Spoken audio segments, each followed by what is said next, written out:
Hi everyone, today I'm going to show you every step of the insulation work on my container house using wood wool. I'll explain why I chose this insulation, its cost and installation time. You'll know all the details. Let's begin. Hi, I'm Julien and this is my house, Container. At 26 with no do-it-yourself experience, I've set myself the ambitious goal of constructing an eco-friendly, budget-friendly home. I'm also trying to develop my resilience and live in harmony with nature. I'm recording this entire experience for my channel, so subscribe to follow the journey. And I'm going to start by explaining why. Why did I choose this insulation? Why did I specifically choose wood wool? For those who watched the previous videos, you've already seen that I insulated my roof with cellulose wadding.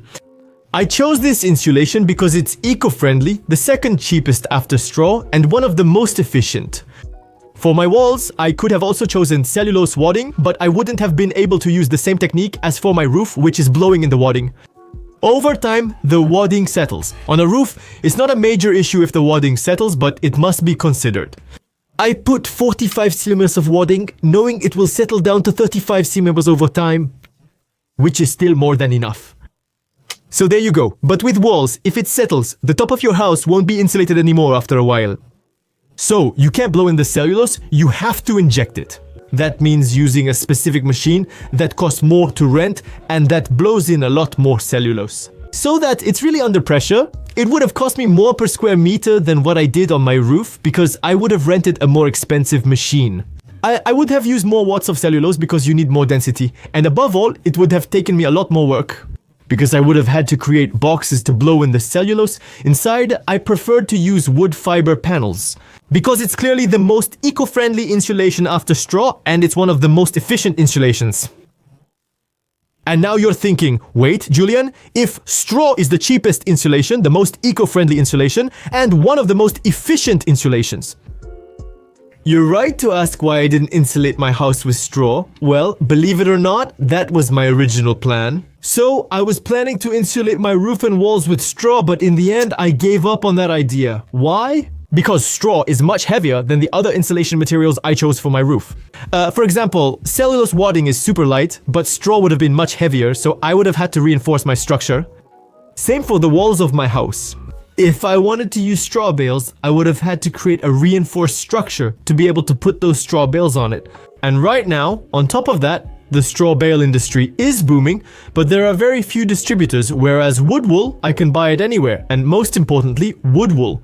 There are 1,000 tutorials on YouTube explaining how to install it, whereas straw is still a pretty innovative technique. So there aren't many tutorials and there aren't many suppliers. That's it, it's still too revolutionary, even though in the past everyone used straw to insulate their house. So clearly, straw is the insulation of the past and it will be the insulation of the future because straw is amazing. But right now, the best compromise I had was wood wool.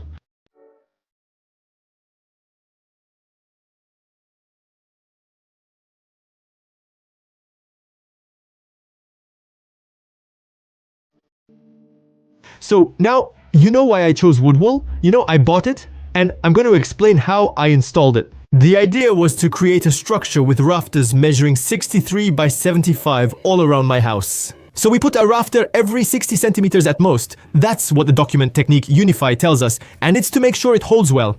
The cladding, that's it. The idea is to put my insulation between each of these studs, then a rain barrier, my cladding, and finish my walls like that. But to attach my wooden frame to my container, I first need to weld some brackets. So here they are. These are 180 cm brackets, which are cladding brackets. I weld them onto the container, then I screw in my rafter stud. And you have to be careful. Put a bracket every 120 cm at most. I had studs that were about 3 meters 60 long, so I had to weld 3 brackets per rafter. In total, all around my containers, I have 70 rafters. So 70 rafters times 3 brackets per rafter. You'll do the math quickly. Yes, I had to weld 210 brackets, 210. Let's just say I rewatched the welding video I made to get ready and be at my best for this job. Now it's good I'm trained. I'm starting to know how to weld. I won't embarrass my welder friends. I'm not a welder yet, but I think after 210 brackets, I'm starting to know what I'm doing.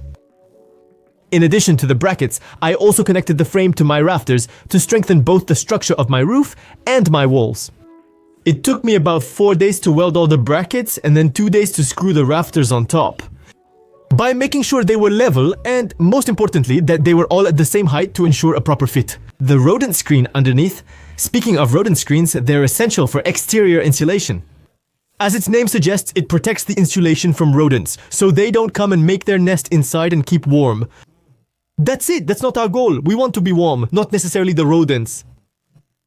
The grills I bought are 10 centimeters, so that means I had to put one like this under my rafters and another one facing it on my containers. That way it makes 20 centimeters of grills.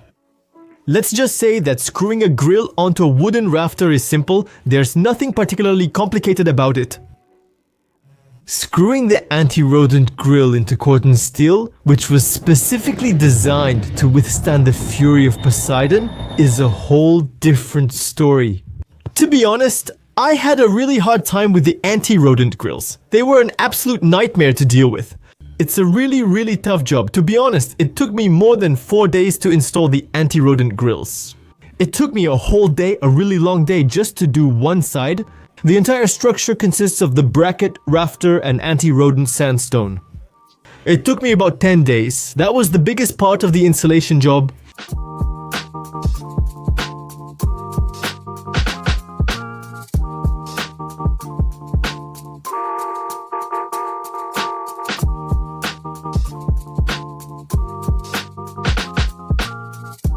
With the structure completed, we've made it through the most complex phase, as I mentioned earlier.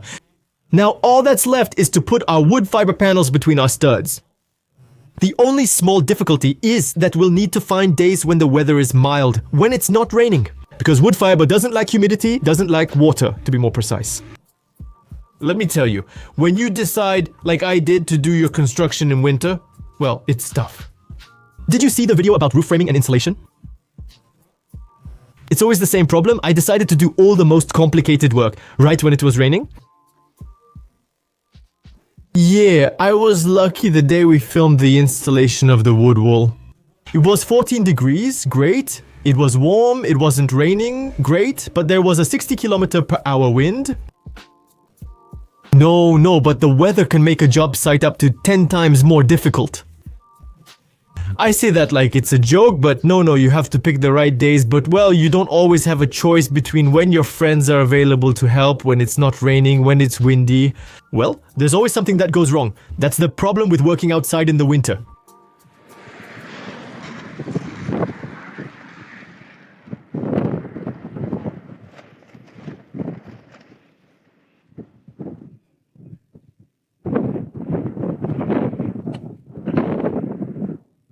As I was telling you, we put 20 centimeters of rodent-proof sandstone to hold 20 centimeters of wood fiber insulation panels. Why 20 centimeters? Well, that's your thermal engineering office that will advise you on how much insulation to use. Me, my thermal engineering office. They advised me to use at least 16 because I was under RT 2012, but I decided to put in 20 because I wanted to.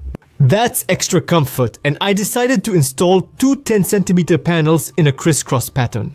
Because it already made installation easier, 10 centimeters is lighter and cheaper than 20 centimeters. It also allows you to stagger the joints for better insulation. For those wondering why I didn't put a vapor barrier before my insulation, because the container acts as a vapor barrier, actually, that's very important. There you go, the walls of the containers are vapor barriers, so there's no need to add another vapor barrier. Otherwise, on a traditional house, you would have had to put a vapor barrier, then the insulation, then a rain barrier, and then the siding. But I'll let you look into all the specifics. So well, today we're insulating the west wall and we have a 70 km/h wind coming from the south, so it's going to be tough, but it's 14 degrees, so that's good news. The idea is that we're going to do a first horizontal layer, like we've started here. We'll do the whole wall with a first layer and then we'll put a second vertical layer between the rafters, so that in the end we have two layers of 10 centimeters each. And at the end of the day, we'll put up a rain barrier to protect all of this, so that later on, we can add the siding that will finish it off. But there you go, and why? Because We make a horizontal and a vertical, that way we can overlap the joints, so if air gets through here, the vertical in front will block it. So, we should be able to cut off all the thermal bridges a bit by doing a staggered installation. Alright, let's grab the insulation knives and get started.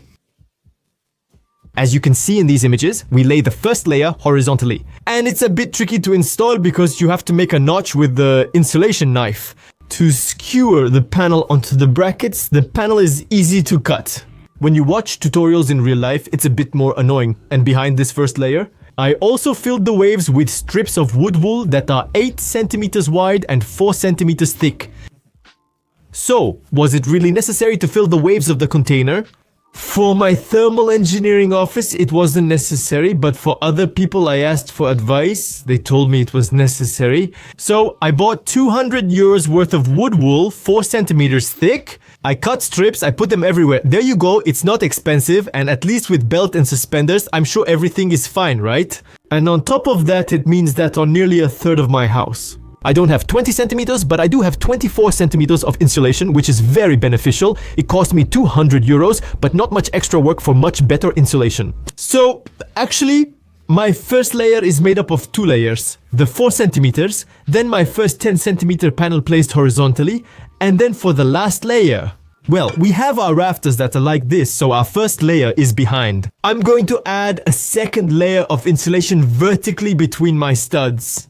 We agree in theory. I could have placed my 2 rafters at the right distance so that I could put my insulation panels in without having to cut them. Obviously that's what you should do in a regular house. You calculate the thickness, the width of your insulation panel, you place your rafters, and that way, you just have to put the panel between them. Still, leave a centimeter of margin. That way, it fits tightly, it can compress a little so it fits snugly and holds by itself. But obviously that's what you need to do on a container house. I didn't really have a choice about where I could place my rafters actually. I had to put them on the positive waves, and my positive waves, they have predefined gaps then. So all my rafters are spaced 51 centimeters apart, my panels are 57. There you go. I had to trim a bit, it's not a big deal, there's a little waste, but in the case of a standard house, it should be simpler. After the wood wool, I mentioned that it's hard to cut with an insulation knife. A circular saw is an effective option that works exceptionally well for this task. However, you have to clean it quite often because the wood wool crumbles and gets everywhere. There you go, now enjoy the view, you filled all the gaps, you have insulation between all your rafters. Normally, you don't have any thermal bridges if you've done your job well. All that's left is to put on the rain barrier to protect the insulation. We start from the bottom and work our way up, overlapping the different layers by at least 20 centimeters to prevent water infiltration. The job is manageable with 3 people, especially when installing the rain barrier. And there you go, you should allow about 1 day per wall. So for my project, for my 4 walls, I spent 4 days each time, there were 3 of us. Honestly, it was a pretty simple job, there weren't many complications, we didn't finish too late, it went well. I want to say that as long as you're not doing it in the rain, wind or cold, it's really nice. I did it in -5 degrees rain and wind, but it was still nice. I'll ask those who helped me if they thought it was nice, but honestly, it was.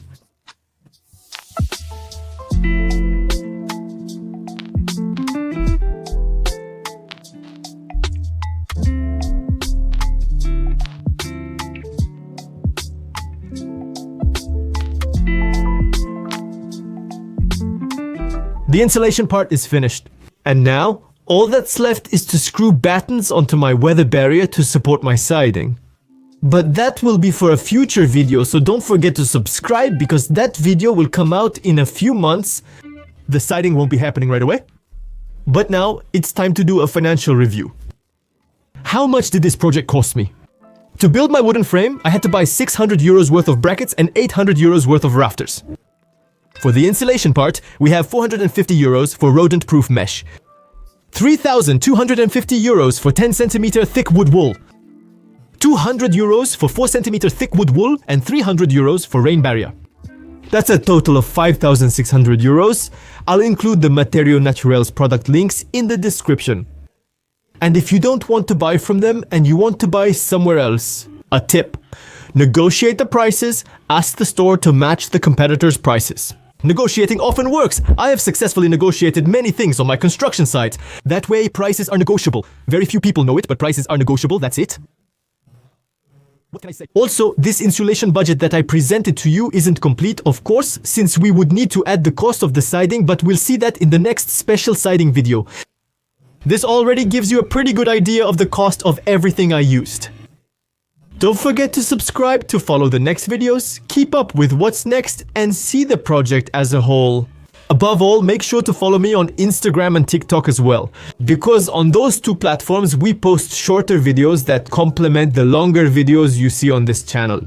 We also do many stories and live streams to give you a behind-the-scenes look at the other side of things.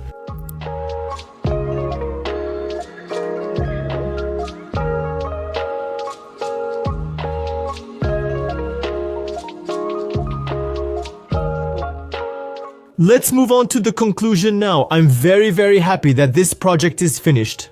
Now I can work inside in the warmth, in the dry, and it stays dry. There's still the floor insulation left to do, but that's clearly not the most important thing. What was essential was the insulation of the roof and the walls. That's what really allows me to be watertight, airtight, and to stay warm. I can heat the place and it keeps the warmth, so there you go. Thanks to my brother, thanks to my father, thanks to my friends who came to help me. Thanks to Theo and Baptiste, who are cameramen and editors on this channel and who, when they come to film at the same time, help me out. There you go, I take advantage of them. Thanks to everyone who came to help me. Because I often say it's self-building, but in reality it's not solo building. Self-building still involves a lot of other people. If I had really done this project as a solo build, all by myself, I don't even know if it would have been possible, and it would have taken me many more years.